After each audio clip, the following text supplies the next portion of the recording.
Hey everyone, welcome back.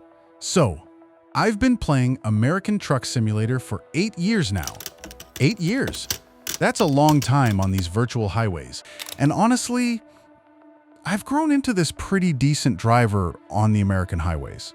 But you know what? There are things that I really wish I knew earlier.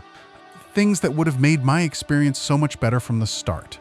And things I definitely should have avoided doing to truly enjoy this best simulation ever. Now, don't worry if you play ETS2. These tips can absolutely apply to Euro Truck Simulator 2 as well. Both games share the same DNA, you know?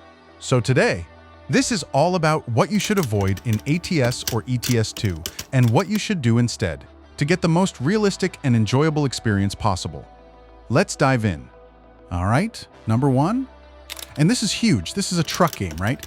It should simulate a real truck. The weight, the momentum, the physics. Let's say you're driving the Mack Pinnacle. Beautiful truck, by the way. You shouldn't just drive it straight from the default game settings. Because if you do, it will feel stuck or like it's glued to the road, like some arcade racing game.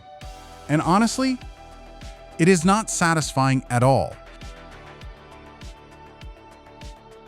What you should do instead is to adjust the settings in the gameplay menu. Now, stay with me here because these numbers matter. First, adjust vehicle stability to 20%. This gives your truck that realistic sway and movement. Then, cabin suspension stiffness to 15%. You'll feel the bumps in the road, then suspension stiffness also to 15%. Your truck will bounce and react to the terrain. Drive shaft torque to 25%. This affects how your truck responds to acceleration. Then, take braking intensity down to 55%. Because real trucks don't stop on a dime. They need distance. Then turn on air brake simulation. This is important for realism. Turn on realistic fuel consumption. So you actually have to think about your fuel stops and set uneven surface simulation to 110%.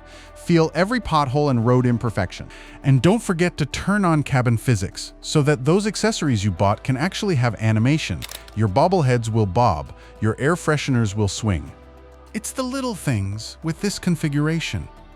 Your truck will become alive with real truck physics, and you will genuinely feel the road as your truck bounces and reacts, just like real truck drivers experience every day. Trust me on this. Once you drive with these settings, you can never go back. It transforms the entire game. Number two, and this is something I see all the time. Avoid being in a hurry all the time. I get it. You want to complete deliveries fast. You want that bonus money, but cutting red lights and driving like a Formula One driver through city streets? This is a truck game, remember? Not Need for Speed. What you should do instead is drive realistically and carefully.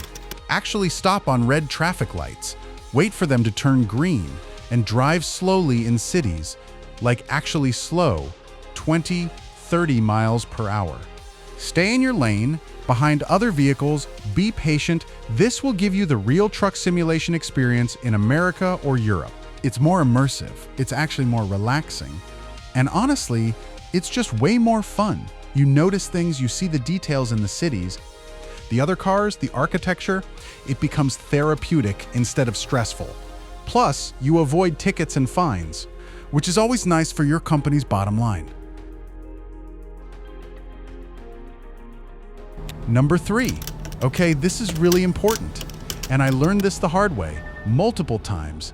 Avoid taking curves at high speed, especially with a loaded truck. I cannot stress this enough because your truck will roll over, and it's not pretty.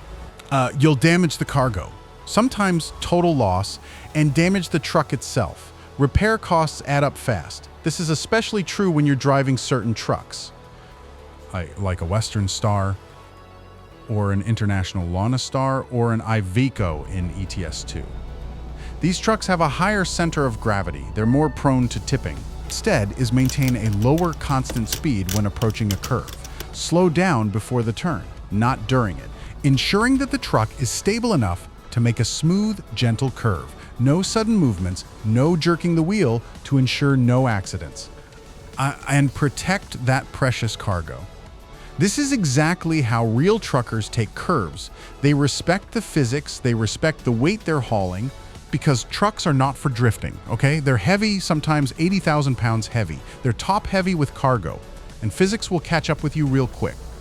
One sharp turn at 50 miles per hour, you're on your side. Trust me, I've been there.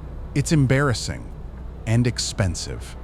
Number 4, this one's about your business management. Avoid just hiring AI drivers for the sake of hiring them. Just filling up garage slots and putting them in your garages just to have employees and say, look, I have a big company. That's not strategic.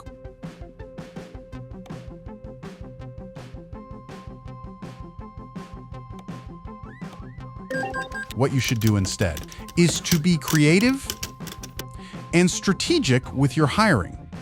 Assign specific training policies to each driver to complete and specialize in. It could be long-distance training. For those cross-country hauls, high-value cargo. For the big-money jobs, fragile cargo. For delicate shipments that need extra care. Just-in-time deliveries for time-sensitive contracts, or eco-driving for fuel efficiency and sustainability.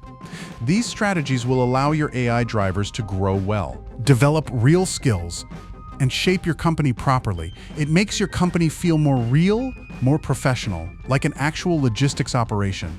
And it's actually pretty satisfying to watch them level up.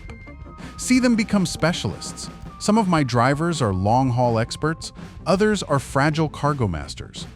It creates variety in your fleet, and it just feels good, like you're building something meaningful. Number 5, all right, this one might be optional. Some people might disagree with me, but hear me out on this. Avoid buying expensive trucks for your AI driver employees, like the top-of-the-line Volvo VNL, or the Scania R series, or the RS series, those beautiful expensive machines, because here's the thing, you won't actually see them driving it, or on the road anyway. They're just icons on a map. Numbers in your statistics. What you should do instead is buy budget trucks for your employees. The more affordable options, like a Kenworth T680 or a Freightliner Cascadia, or go to the used truck market and find decent deals for your drivers. Sometimes you can get great trucks at half the price. This way, it will ensure sustainable growth for your company. You save money up front, you can hire more drivers, expand to more cities, buy more garages, and it just makes more business sense. Think of it like running a real trucking company. You wouldn't buy a brand new, fully loaded Volvo for every single new hire, right? No way. You'd get something reliable but affordable, something that gets the job done. And then you upgrade as they prove themselves, as they bring in profits. Maybe after a year, you reward your top performer with a nicer truck. That's realistic, that's smart business. And your bank account will thank you. Plus, it feels more rewarding when you finally do upgrade someone. It's like a promotion. They've earned it. So those are the 5 most fundamental do's and don'ts in American Truck Simulator or Euro Truck Simulator 2. Things I genuinely wish someone had told me when I first started 8 years ago, but you know what? Part of the journey is learning, making mistakes, flipping your truck a few times, going bankrupt once or twice. It's all part of the experience. If you have any suggestions of your own or your own tips that have helped you, let me know in the comments below. I genuinely love to hear what works for you. Maybe I'll learn something new too, even after 8 years. There's always something new to discover, but for now, enjoy the road, take your time, appreciate the scenery, listen to some good music or a podcast, drive safe out there, respect the physics, respect the road, and most importantly, have fun, because that's what this is all about. Happy trucking, everyone. Thanks so much for watching. I really appreciate you being here, and I'll catch you in the next one. Stay safe on those virtual highways and keep on trucking.